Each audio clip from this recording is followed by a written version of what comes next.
वैसे तो देखा जाए दुनिया में देखो बहुत से महान राजा हुए हैं, जिनमें से एक हमारे अशोक थे, चक्रवर्ती अशोक सम्राट। और वहीं पर अगर हम बात करें महान राजाओं की और उनमें अगर हम सिकंदर की बात ना करें तो उसके साथ ये नाइंसाफ़ी वाली बात हो जाएगी। क्यों? क्योंकि आप सबको ही पता है कि जो सिकंदर था उसने पूरी दुनिया को ही लगभग जीत लिया था। तो आज हम जानेंगे कि जो सिकंदर था उसने पोरस के साथ युद्ध किया और जो युद्ध था उसके क्या परिणाम हुए। तो सबसे पहले हम जानते हैं कि सिकंदर है कौन। सिकंदर जो कि यूनान का निवासी था, जिसका जन्म 356 ईसा पूर्व मैसेडोनिया के पेला में हुआ था।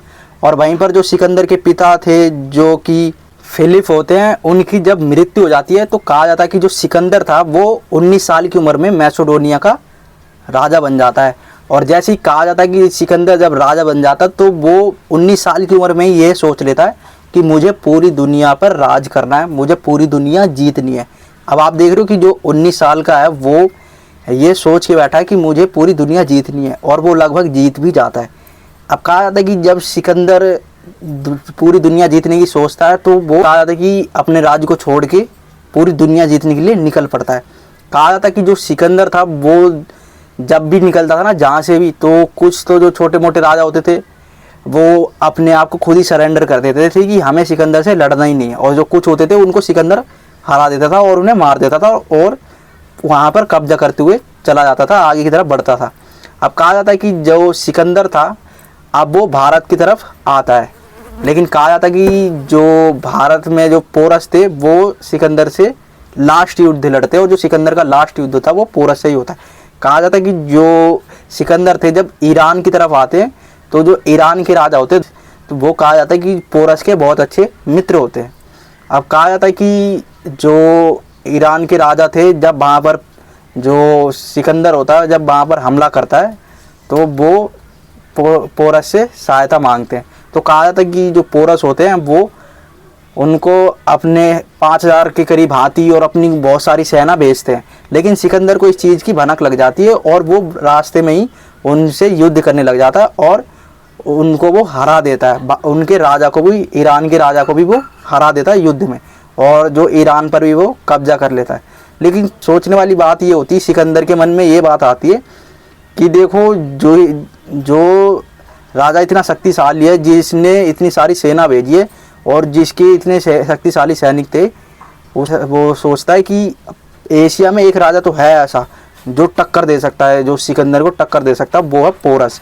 अब कहा जाता है कि जो सिकंदर होता है वो अफ़गानिस्तान से होते हुए भारत की तरफ बढ़ता है, लेकिन कहा जाता है कि जो पोरस था वो आज के समय में जो पाकिस्तान है, झेलम नदी है, उधर रहता था।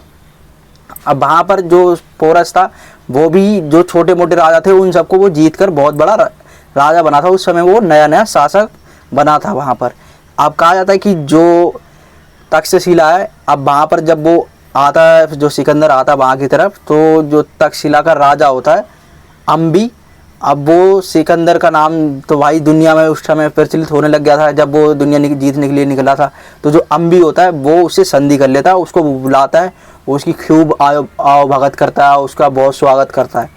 अब जो सिकंदर था, अब जो छोटे मोटे जो उस समय में भी राजा हुआ करते थे, तो जो तक्षशिला के आसपास जो छोटे मोटे राजा थे, कुछ ऐसे राजा थे कि वो सिकंदर को समर्पण कर देते, और कुछ ऐसे होते हैं कि वो लड़ाई से दूर रहते हैं और कहते हैं कि अब हम जो पोरस है उसके हारने का हम जश्न मनाएंगे, उसको देखेंगे कि वो कैसे सिकंदर उस पर विजय प्राप्त करता है। तो कहा जाता है कि जो सिकंदर था अब वो तो तक्षशिला के राजा जो अम्बी है वहाँ पर होता है, वहाँ से वो अपने एक दूत को भेजता है पोरस के राज्य में। अब जो पोरस के राज्य में दूत आता था तो जो दूत होता है वो कहता है कि सिकंदर से तुम संधि कर लो, आत्मसमर्पण कर दो उसके आगे, और हम तुमसे युद्ध नहीं लड़ेंगे फिर। लेकिन जो पोरस होता, कहा जाता कि वो पोरस जो मना कर देता कि मैं देखो आत्मसमर्पण नहीं करूँगा और मैं युद्ध कर लूँगा। पोरस जो कि कहा जाता है कि पोरस देखो एक महान राजा जिसके बारे में बहुत कम पता है लोगों को, और कहा जाता है कि पोरस के बारे में तो देखो लोग बहुत कम ही जानते हैं, जिसने कि सिकंदर को टक्कर दे दी थी पूरी तरीके से। कहा जाता है कि जो पोरस है उसको तो भारत में बहुत कम जानते हैं, उसके साथ बहुत नाइंसाफ़ी भी हुई है उसको, क्योंकि अपने लोगों ने ही दबाने की सोची है। और जो कि कहा जाता है कि पोरस का जो इतिहास है वो तो ज़्यादातर भारत में मिलता ही नहीं, बाहर के देशों में ही मिलता है पोरस के बारे में जानने को। तो पोरस को वहाँ से ज़्यादा जानने लग जाते हैं। तो कहा जाता है कि जो सिकंदर होता है अब वो इस चीज़ से चिढ़ जाता है कि इसने आत्मसमर्पण से मना कर दिया तो अब मैं हमला करूँगा इस पर। अब कहा जाता है कि जो सिकंदर होता है वो झेलम नदी बीच में पड़ रही होती है, झेलम नदी की उस तरफ कहा जाता है कि पोरस होता है, झेलम नदी के इस तरफ सिकंदर होता है। तो अब सिकंदर सोचता है कि नदी के पार कैसे जाना है। वहाँ पर देखो जो पोरस होता है उसके जो साथी होते हैं वो भी बहुत शक्तिशाली योद्धा होते हैं, और कहा जाता है कि वो सिकंदर के योद्धाओं से भी बहुत ज़्यादा शक्तिशाली भी बताए जाते हैं इतिहास में।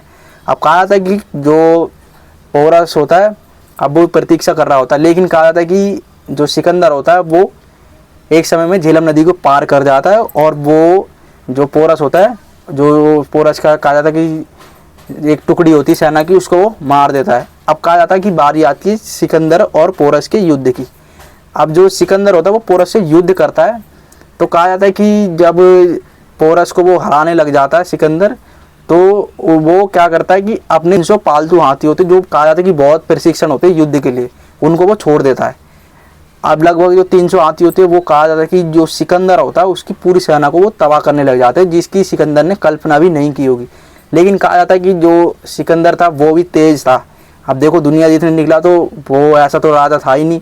अब उसने क्या करा कि अपने सेना को बोला कि हाथियों की आंख पे प्रहार करो और उनको डराओ। तो जो उनके सैनिक थे उन्होंने जो तीर होते हैं उनको आग में लपेट कर हाथियों पर प्रहार किया। कहा जाता है कि इससे हाथी पागल पड़ जाते हैं और वो सिकंदर की सेना की बजाय अपनी सेना को वो मारने लग जाते हैं पागल पड़ने के वजह। अब जो पोरस था सिकंदर की जितनी सेना ने उसका नुकसान नहीं करा था, उसके हाथों नहीं कर दिया था। अब कहा जाता है कि जब पोरस से युद्ध लड़ रहा होता है वो, तो वहाँ बारिश होने लग जाती है। कुछ कहते हैं कि देखो सिकंदर ने पोरस को कभी नहीं हरा पाया, लेकिन मैं आपको बता दूं कि जो सिकंदर था उसने पोरस को हरा दिया था। और वहीं पर कहा जाता है कि जो सिकंदर था उसने जब पोरस को हरा दिया होता है तो जो पोरस होता है वो आत्मसमर्पण नहीं कर पाता है। वो कहता है कि मैं आत्मसमर्पण नहीं करूँगा। तो सिकंदर ये चीज़ देखता है और उस पर दया कर कहा जाता है कि उसको उसका राज दे देता है और वो वापस चला जाता है। अब कहा जाता है कि जब सिकंदर वापस जा रहा होता है तो सिकंदर की 323 ईसा पूर्व में उसकी मृत्यु हो जाती है। कहा जाता है कि एक भारी बीमारी हो जाती है जो डेंगू मलेरिया बताई जाती है, उसके कारण उसकी मृत्यु हो जाती है। तो जो सिकंदर था इस तरीके से वो उसका जन्म हुआ और वो भारत में आया, उसने पोरस को जीता और उसकी बाद में इस तरीके से मृत्यु हो जाती है।